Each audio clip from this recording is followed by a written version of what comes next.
Hello friends, welcome back to my channel. Friends, हम लोग BPSC TRE 4 के लिए एनसीईआरटी पॉलिटी का अध्ययन कर रहे हैं। हम लोगों ने क्लास 6 और क्लास 7 का बुक कंप्लीट कर लिया है। इसमें हम लोग जितने भी महत्वपूर्ण क्वेश्चन बन रहे हैं उसको आज हम लोग एमसीक्यू के माध्यम से हल करेंगे और साथ ही हम लोग ये भी देखेंगे कि बीपीएससी टीआरई में किस तरह से क्वेश्चन पूछे जाते हैं। तो आज हम लोग क्लास 7 में जितने भी महत्वपूर्ण क्वेश्चन बन सकते हैं उसको एमसीक्यू के माध्यम से हल करेंगे। जैसे इसमें पहला क्वेश्चन दिया है, हमारे लोकतंत्र का आधार स्तंभ क्या है। तो हमारे लोकतंत्र का आधार स्तंभ क्या है? पहला ऑप्शन है संविधान, दूसरा ऑप्शन है संसद, तीसरा ऑप्शन है जनता, चौथा ऑप्शन है उपरोक्त में से एक से अधिक और पांचवा है उपरोक्त में से कोई नहीं। तो हमारे लोकतंत्र का जो आधार स्तंभ है वह है संसद। इसका option number B right answer है।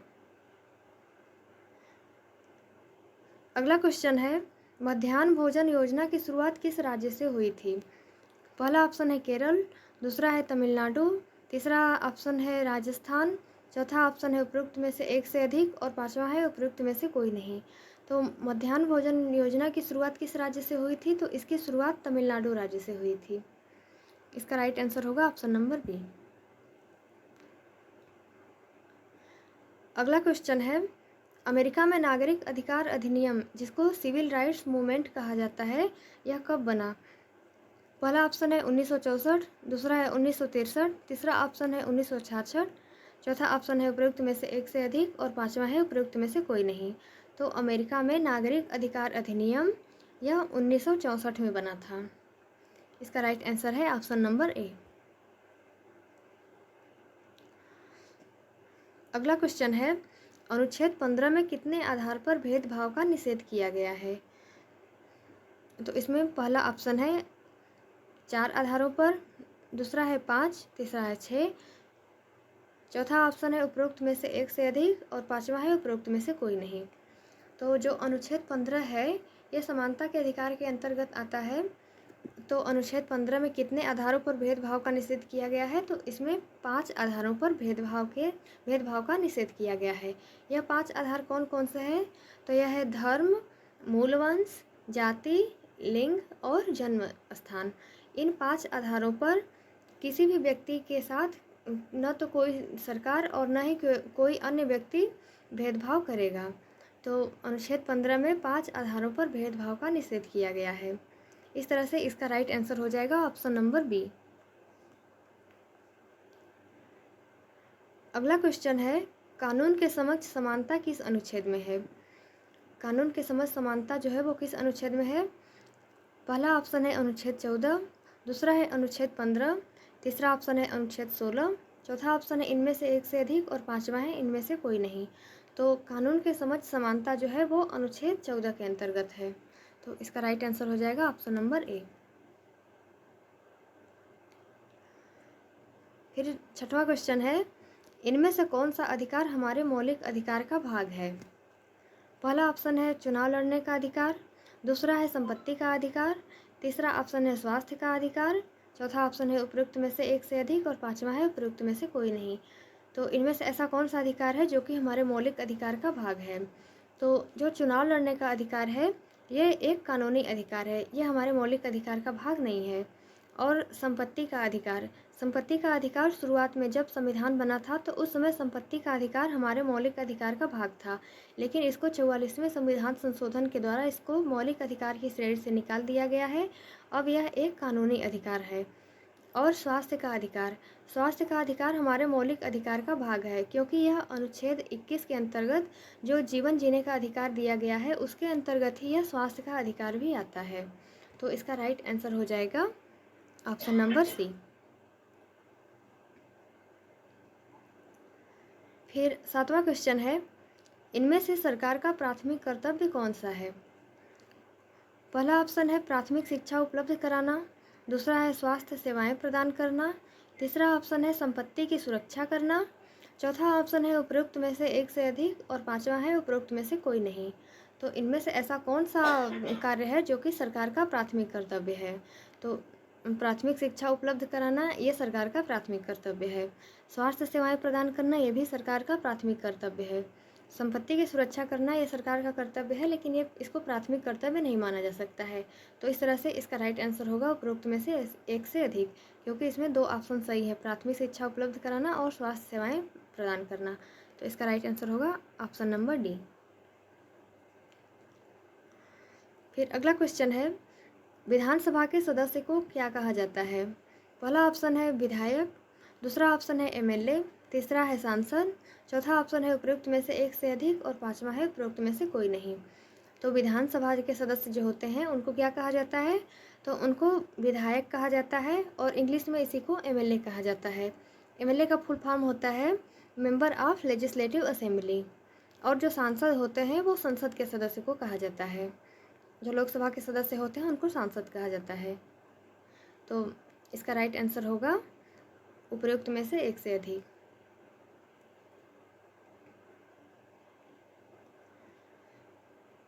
इसमें ऑप्शन नंबर ए और ऑप्शन नंबर बी ये दोनों सही है, विधायक और एमएलए।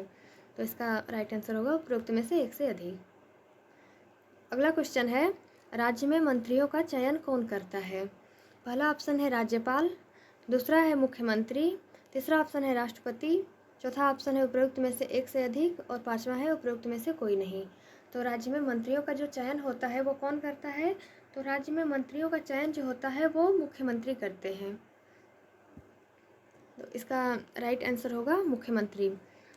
किस मंत्री को कौन सा विभाग मिलेगा, इसका चयन जो है वो मुख्यमंत्री करते हैं। इसका right answer option number B है। अगला क्वेश्चन है, मुख्यमंत्री तथा अन्य मंत्रियों की नियुक्ति कौन करता है?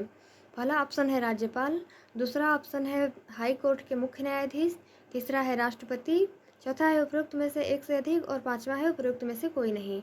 तो मुख्यमंत्री तथा अन्य मंत्रियों की नियुक्ति कौन करता है? तो इनकी नियुक्ति राज्यपाल करते हैं।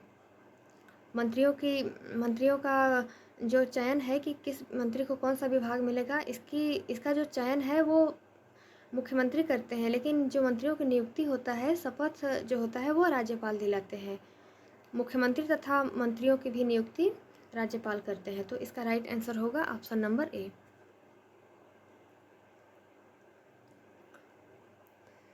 अगला क्वेश्चन है, राज्यों में मंत्रियों के द्वारा लिए गए निर्णय का अनुमोदन किसके द्वारा किया जाता है? पहला ऑप्शन है विधान परिषद, दूसरा है विधानसभा, तीसरा ऑप्शन है मुख्यमंत्री, चौथा ऑप्शन है उपरोक्त में से एक से अधिक और पांचवा है उपरोक्त में से कोई नहीं। तो इसका जो राइट आंसर होगा वो होगा विधानसभा। राज्यों में मंत्रियों के द्वारा जो निर्णय लिया गया होता है उसका अनुमोदन विधानसभा के सदस्यों के द्वारा किया जाता है। तो इसका राइट आंसर होगा ऑप्शन नंबर बी। अगला क्वेश्चन है, राज्यों में सरकार के कार्य के लिए सामूहिक रूप से उत्तरदायी कौन होता है? पहला ऑप्शन है मुख्यमंत्री, दूसरा ऑप्शन है राज्यपाल, तीसरा ऑप्शन है विधायक, चौथा है उपरोक्त में से एक से अधिक और पांचवा है उपरोक्त में से कोई नहीं। तो राज्यों में सरकार के कार्य के लिए सामूहिक रूप से उत्तरदायी कौन होता है?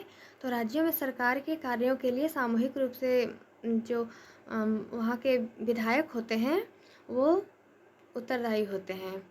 तो इसका राइट आंसर होगा ऑप्शन नंबर सी।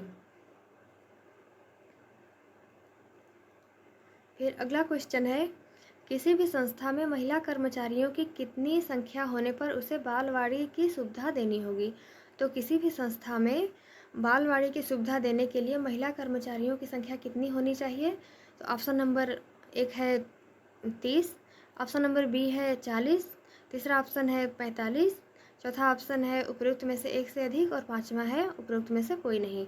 तो किसी भी संस्था में महिला कर्मचारियों की अगर संख्या 30 है तो उसे बालवाड़ी की सुविधा देनी होगी। इसका राइट आंसर होगा ऑप्शन नंबर ए।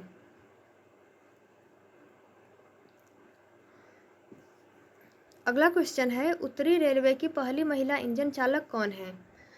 पहला ऑप्शन है अनुपमा सिंह, दूसरा है सुरेखा यादव, तीसरा ऑप्शन है लक्ष्मी लाकरा, चौथा ऑप्शन है उपरोक्त में से एक से अधिक और पांचवा है उपरोक्त में से कोई नहीं। तो उत्तरी रेलवे की जो महिला इंजन चालक है वो है लक्ष्मी लाकरा। इसको लाकरा बना लीजिएगा, यहाँ पे टाइपिंग में मिस्टेक हो गया है। तो यह है Lakshmi Lakra, option number C इसका राइट आंसर है। फिर आमार जीबोन आत्मकथा के लेखक कौन हैं? पहला ऑप्शन है रमाबाई, दूसरा है राज सुंदरी देवी, तीसरा है रुकैया सुखावत हुसैन, चौथा ऑप्शन है उपरोक्त में से एक से अधिक और पांचवा है उपरोक्त में से कोई नहीं। तो आमार जीबोन जो आत्मकथा है इसकी लेखक कौन है? तो ये राज सुंदरी देवी के द्वारा लिखा गया आत्मकथा है। ये जो अमार जीबोन है ये किसी भी भारतीय महिला के द्वारा लिखा गया पहली आत्मकथा है और यह बांग्ला भाषा में लिखा गया है। तो इसका राइट आंसर होगा राज सुंदरी देवी, ऑप्शन नंबर बी। अगला क्वेश्चन है 2011 की जनगणना के अनुसार महिला साक्षरता दर कितना है? तो 2011 की जनगणना के अनुसार महिला साक्षरता दर कितना है? ऑप्शन नंबर पहला है 65%, दूसरा ऑप्शन है 60%, तीसरा ऑप्शन है 70%, चौथा ऑप्शन है उपरोक्त में से एक से अधिक और पांचवा है उपरोक्त में से कोई नहीं। तो 2011 की जनगणना के अनुसार महिला की साक्षरता दर कितनी है? तो वो 65% है। इसका राइट आंसर हो जाएगा ऑप्शन नंबर ए, 65%। साक्षर उस व्यक्ति को कहा जाता है जिसकी उम्र 7 वर्ष हो तथा कम से कम वो किसी भी एक भाषा को पढ़ या लिख सके, तो उस व्यक्ति को साक्षर कहा जाता है।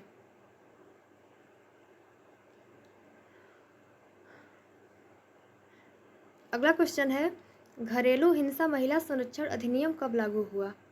पहला ऑप्शन है 2005 में, दूसरा ऑप्शन है 2006 में, तीसरा ऑप्शन है 2007 में, चौथा ऑप्शन है उपरोक्त में से एक से अधिक और पांचवा है उपरोक्त में से कोई नहीं। तो घरेलू हिंसा महिला संरक्षण अधिनियम जो है यह कब लागू हुआ था? तो यह 2006 में लागू हुआ था। इसका राइट आंसर होगा ऑप्शन नंबर बी। ये जो घरेलू हिंसा महिला संरक्षण अधिनियम है ये बना तो 2005 में था और ये लागू हुआ था 2006 में। फिर अगला क्वेश्चन है अंतर्राष्ट्रीय महिला दिवस कब मनाया जाता है? पहला ऑप्शन है 10 जनवरी, दूसरा ऑप्शन है 14 सितंबर, तीसरा ऑप्शन है 8 मार्च, चौथा है उपरोक्त में से एक से अधिक और पांचवा है उपरोक्त में से कोई नहीं। तो अंतर्राष्ट्रीय महिला दिवस है जो है ये कब मनाया जाता है? तो ये 8 मार्च को मनाया जाता है, ऑप्शन नंबर सी।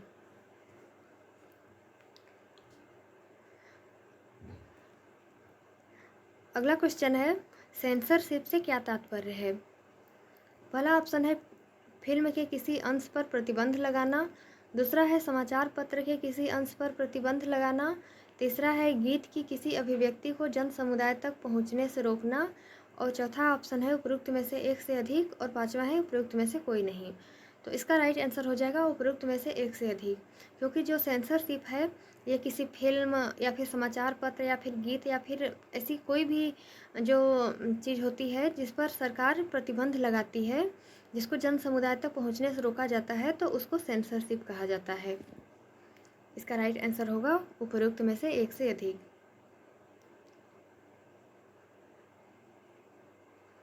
अगला क्वेश्चन है खबर लहरिया नामक समाचार पत्र कहाँ से प्रकाशित होता है? तो ये जो खबर लहरिया नामक समाचार पत्र है ये कहाँ से प्रकाशित होता है? पहला ऑप्शन है पटना, दूसरा ऑप्शन है चित्रकूट, तीसरा ऑप्शन है आगरा, चौथा ऑप्शन है उपरोक्त में से एक से अधिक और पांचवा ऑप्शन है उपरोक्त में से कोई नहीं। तो जो खबर लहरिया नामक समाचार पत्र है ये चित्रकूट जिले से प्रकाशित होता है। ये उत्तर प्रदेश का जो चित्रकूट जिला है वहाँ से ये प्रकाशित होता है और ये 8 दलित महिलाओं के द्वारा हर 15 दिन में यह समाचार पत्र प्रकाशित होता है। और यह जो समाचार पत्र खबर लहरिया नामक समाचार पत्र है यह वहाँ की स्थानीय भाषा बुंदेली भाषा में प्रकाशित होता है। इसका राइट आंसर होगा Chitrakoot, option number B. Friends, हम लोगों ने क्लास 7 में जितने भी इम्पॉर्टेंट जो भी प्रश्न बन सकते थे उसको हम लोग कवर कर लिए हैं। अब हम लोग क्लास 8 का जो बुक है उसको पढ़ेंगे। आप लोगों ने इसको पढ़ा है तो आप लोग इसमें बताइएगा कि आप लोगों के कितने क्वेश्चन सही हुए हैं। आप लोग इसको कमेंट बॉक्स में ज़रूर से बताइएगा कि आप लोगों के इसमें से कितने क्वेश्चन सही हुए हैं। और वीडियो देखने के लिए आप लोगों का बहुत बहुत धन्यवाद।